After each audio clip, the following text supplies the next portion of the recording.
The Singapore Grand Prix should have been a complete celebration for McLaren, but it ended up as the stage for a declared civil war.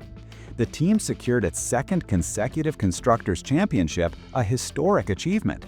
But what really stole the show was the contact between Oscar Piastri and Lando Norris right at the start, which soured the mood and may have redefined the fight for the driver's title. As McLaren celebrates, one question hangs in the air. Is the team about to implode with its two drivers vying for the ultimate prize? We're going to dive deep into this controversy, but first we need to talk about the man who, despite finishing second, practically threw in the towel. Max Verstappen, the four-time champion, saw his chances of a record-equaling fifth consecutive title go down the drain in Singapore. He's currently 63 points behind Oscar Piastri, and in his view, that gap is just too significant to close. In his own words to Sky F1, to challenge for the title, you need to win, you need to dominate, and we're not doing that. He was blunt. His chances for a fifth straight title are over after failing to win in Singapore.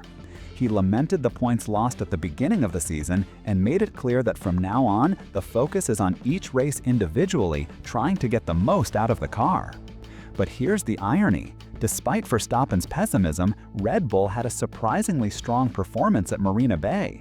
Historically, Singapore is a track that doesn't favor the team. It was the only circuit where they lost in 2023. So, how did they manage to be so competitive to the point of fighting for the win? Team principal Laurent Mekies believes that Red Bull has finally unlocked the RB21's performance in high downforce configurations. For him, fighting for the win in Singapore after dominating on high-speed tracks like Monza and Baku means a lot.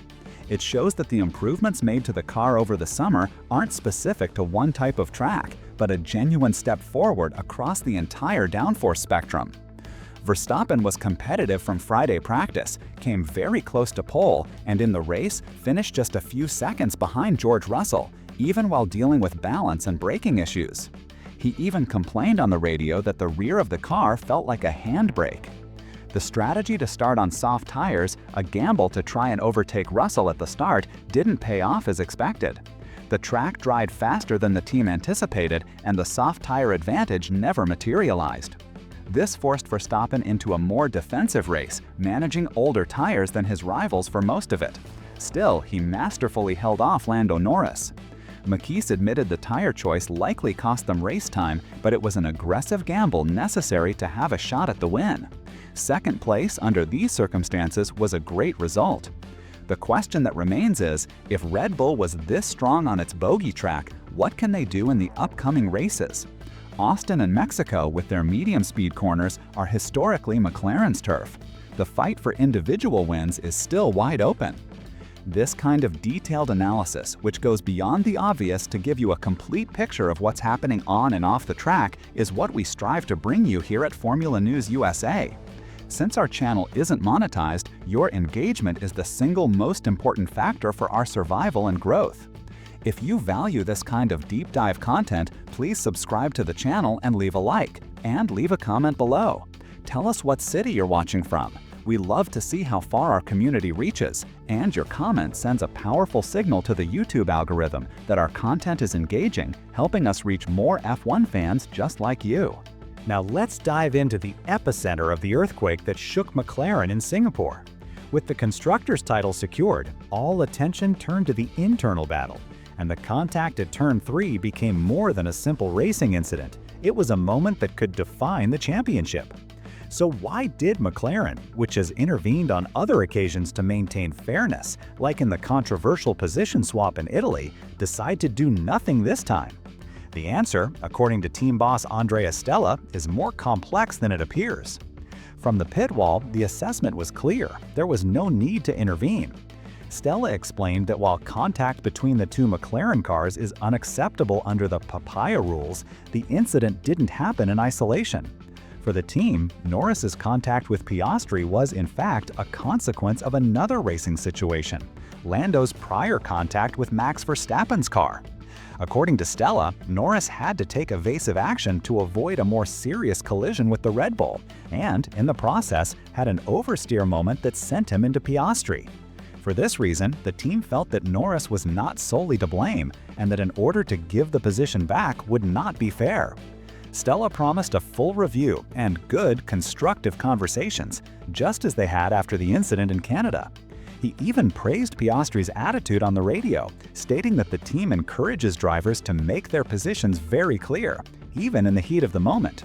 But the subtext is clear. In the heat of the race, the team saw it as a racing incident, not deliberate aggression. If that was the team's view, what did the driver at the center of the maneuver have to say? Lando Norris was direct and defiant. For him, there was nothing wrong or aggressive about his move. He argued that any driver who didn't go for that gap at the start shouldn't be in Formula One. In his press conference, Norris explained that he got a good start, saw a huge gap on the inside of Piastri, and went for it. The problem, he said, was that the track was still damp in places, and he ended up lightly clipping the back of Max's car, which caused a small correction. It was this correction that resulted in the contact with Piastri. In Lando's view, the aggression was necessary to gain positions he otherwise never would have on a track so difficult for overtaking. When asked if the move was aggressive towards his teammate, he was emphatic. "Well, I hit Max, so it wasn't aggressive on my teammate." He made it clear that while he'll review the incident, he believes he did what any driver would do, and that both the FIA and the team agreed it was fine. To verify, let's look at the data. The telemetry from the incident sheds an interesting light on the situation and largely confirms Norris's version of events. The data shows that Lando entered Turn 3 at a considerably higher speed than Verstappen, who braked earlier. This forced Norris to change his line at the last moment to avoid a more serious collision with the Red Bull. It was a classic racing incident, and this cold, hard data analysis is what led the stewards to quickly decide that no further investigation was necessary. The telemetry shows the contact with Piastri wasn't a calculated move, but the result of a split-second reaction to an unexpected situation ahead. So, we have the team's perspective, Norris's defense, and the data's confirmation. But one crucial piece of this puzzle is still missing: the perspective of the man who got the short end of the stick. We've heard from the team, we've heard from Lando Norris, and we've analyzed the cold, hard telemetry data. But the truth is, for the driver inside the car, feeling the impact and watching a position slip away, none of that matters in the heat of the moment. Oscar Piastri's experience in those initial seconds was one of pure frustration and a sense of injustice that spilled over the radio for the entire world to hear. Let's step into the Australian's cockpit to understand his perspective. Right after the contact, Piastri's first message to his engineer, Tom Stollard, already set the tone. That wasn't very team-like, but sure. The sarcasm was palpable. As the race went on and he questioned the team, the frustration grew. "So, are we cool with Lando just barging me out of the way?" he asked. When the team and the stewards decided to take no action, his indignation boiled over. "Mate, that's not fair. I'm sorry, that's not fair." The final straw was the team's justification that Norris had to avoid Verstappen. Piastri's response was sharp and went viral. If he has to avoid another car by crashing into his teammate, that's a pretty shit job of avoiding. These words reveal a driver who, in that moment, felt completely let down by his own team. Seeing the precedent from Monza, where fairness was invoked to benefit Norris, completely ignored now that the situation was reversed. However, the Oscar Piastri who stepped out of the car was a very different person. Calmer and more pragmatic, he avoided adding fuel to the fire. In every interview, he repeated that he needed to see the replays before drawing any definitive conclusions. He acknowledged that tensions are sky-high on the first lap, and that while he expressed his opinion in the heat of the moment, he wanted to see the full picture. This dual approach reveals an extremely intelligent driver. On one hand, he ensures his dissatisfaction is registered internally. On the other, he presents himself publicly as a team player, aware that an open war in the media benefits no one. He even conceded. Obviously, there's been some difficult situations for the whole team. Could things have been better at certain points? Yes, but ultimately it's a learning process. I'm very, very happy that the intentions are very well-meaning.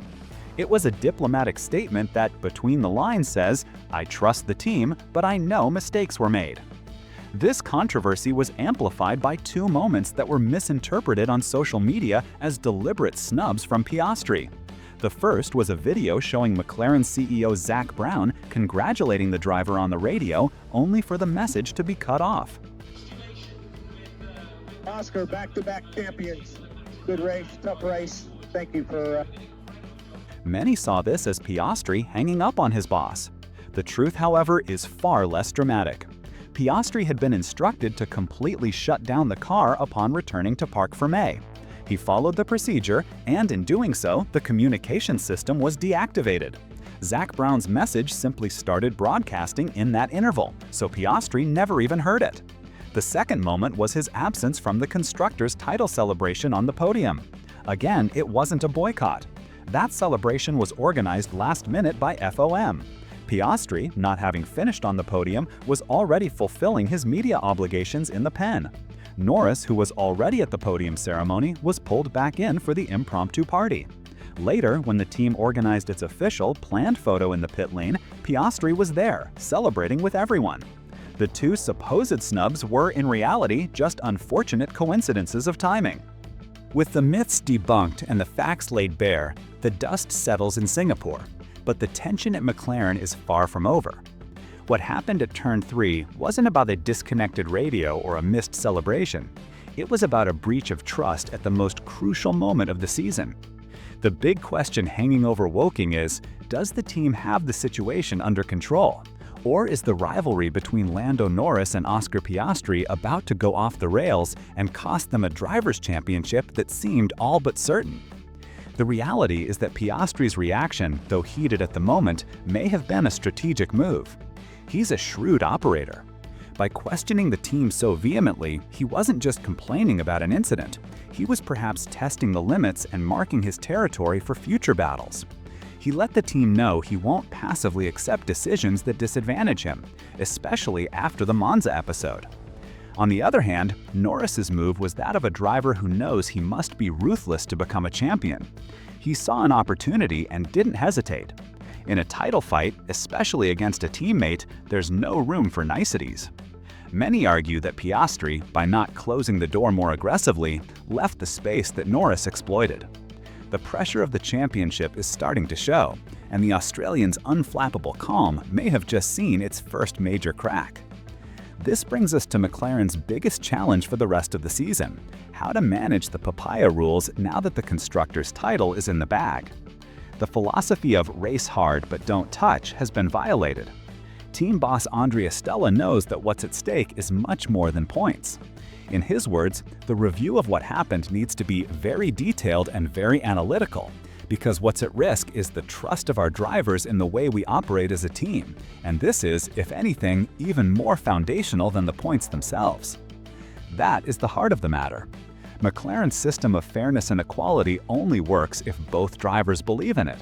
If Piastri starts to feel that, to paraphrase George Orwell, both drivers are equal, but one is more equal than the other, the foundation of trust collapses.